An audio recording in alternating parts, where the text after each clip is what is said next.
प्रश्न है, किसी दूध भंडार का स्वामी प्रति सप्ताह 980 लीटर दूध 14 रुपए प्रति लीटर के भाव से और 120 लीटर दूध 16 रुपए प्रति लीटर के भाव से बेच सकता है।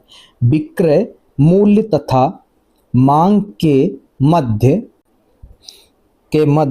के संबंध को रेखिक मानते हुए यह ज्ञात कीजिए। देखिए याद रखिएगा, रेखिक मानते हुए हमें निकालना है।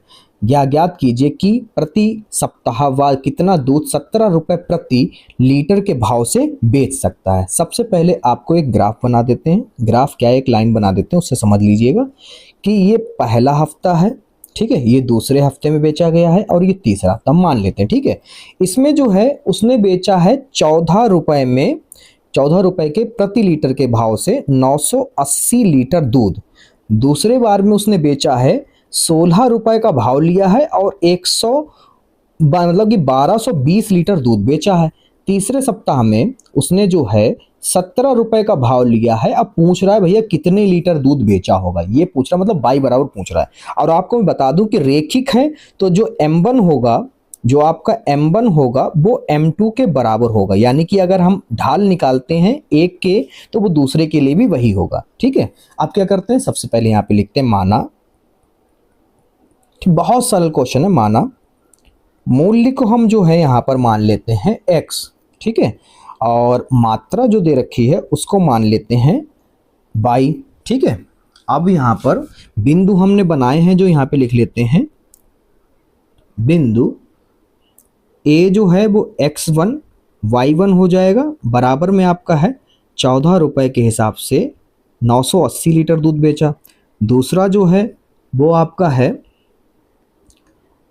x2, y2 बराबर हो जाएगा 16 रुपए के प्रति लीटर के भाव से 1220 लीटर, ठीक है। फिर यहाँ पर हम रेखा का ढाल निकालेंगे दो बिंदुओं का, तो यहाँ पे लिखेंगे रेखा की ढाल m बराबर y2 minus y1 upon x2 minus का x1।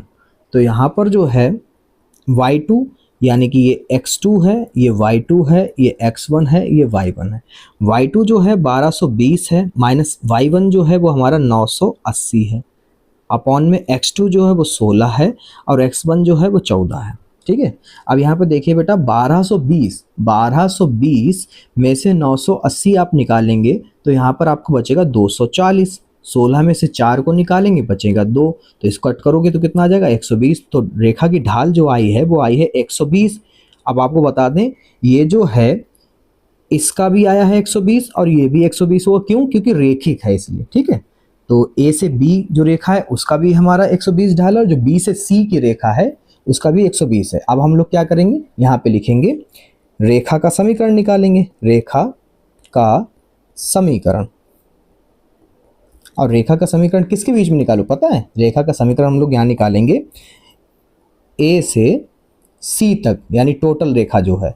अब यहाँ पर बता दें A बिंदु जो है वो आपका है 14 रुपए लीटर, मतलब 980 बेचता है, और इसका भाव हमें पता 17 रुपए में कितने लीटर, यानी 22, ठीक है। और यहाँ पर M हमें पता है, ढाल पता है, ढाल क्या है, M बराबर है 120, ठीक है। तो यहाँ पर हम लोग लिखेंगे y minus y1 equal to m x minus x1, ठीक है। y जो है माइनस y1 जो है वो 980 है, बराबर m जो है वो 120 है, x और माइनस x1 जो है बेटा हमारा, यहाँ पर देखो ये x1 है, ये y1 है, ये x2 है, ये y2 है। तो यहाँ पर जो है अपना x1 जो है वो 14 हो गया, ठीक है। अब y यहाँ पर हम लोग ध्यान रखेंगे कि कुछ मिस हो रहा है, कुछ भी नहीं मिस, सही है। तो यहाँ पर लिखेंगे y बराबर 900 y माइनस 980 बराबर, और x2 जो यहाँ पर x2 जो है बेटा वो क्या पता 17 है, क्या है 17। तो यहाँ पे लिखेंगे 120 ब्रैकेट 17 माइनस 14। फिर आगे करेंगे सॉल्व कि y माइनस 980 बराबर 120 गुणे में 3, तो y बराबर 120 तियाँ हो जाएगा 360, कितना हो गया 360, ये माइनस का 980 है, ये हो जाएगा प्लस 980। ये हो जाएगा y बराबर 980 प्लस 360 हो जाएगा 1340 लीटर। 17 रुपए के हिसाब से वो कितना लीटर दूध बेचेगा? 1340 लीटर दूध बेचेगा। यही आपका आंसर है। ठीक है बेटा।